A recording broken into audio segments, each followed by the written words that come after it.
شروع کرتا ہوں اللہ تعالیٰ کے نام سے جو بڑا مہربان نہایت رحم والا ہے۔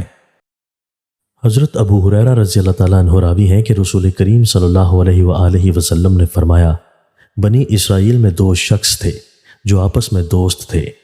ان میں سے ایک تو عبادت میں بہت ریاضت کرتا تھا اور دوسرا گناہ کرتا تھا اور کہتا تھا کہ میں گناہ گار ہوں، یعنی وہ اپنے گناہوں کا اقرار کرتا تھا۔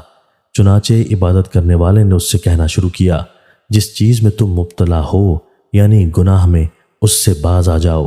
گناہ گار اس کے جواب میں کہتا کہ تم میرے پروردگار پر چھوڑ دو، کیونکہ وہ غفور الرحیم ہے، وہ مجھے معاف کرے گا۔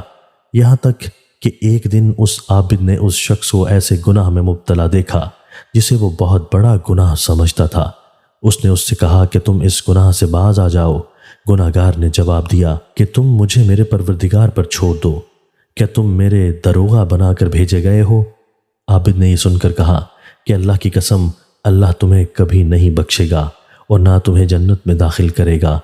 اس کے بعد حق تعالیٰ نے ان دونوں کے پاس فرشتہ بھیج کر ان کی روحیں قبض کرائیں، اور پھر جب وہ دونوں یعنی ان کی روحیں حق تعالیٰ کے حضور برزخ میں یا عرش کے نیچے حاضر ہوئیں تو حق تعالیٰ نے گناہ گار سے تو فرمایا کہ تو میری رحمت کے سبب جنت میں داخل ہو جا، اور دوسرے سے فرمایا کہ کیا تو اس بات کی طاقت رکھتا ہے کہ میرے بندے کو میری رحمت سے محروم کر دے؟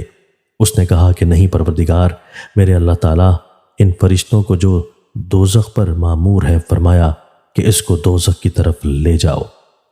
تشریح: چونکہ عبادت کرنے والے نے اپنی عبادت اور اپنے نیک اعمال پر غرور و تکبر کا اعتماد کیا اور اس گناہ گار کو اپنے سے حقیر جان کر اس سے یہ کہا کہ حق تعالیٰ تمہیں نہیں بخشے گا، اس لیے اسے مستحق عذاب قرار دیا گیا۔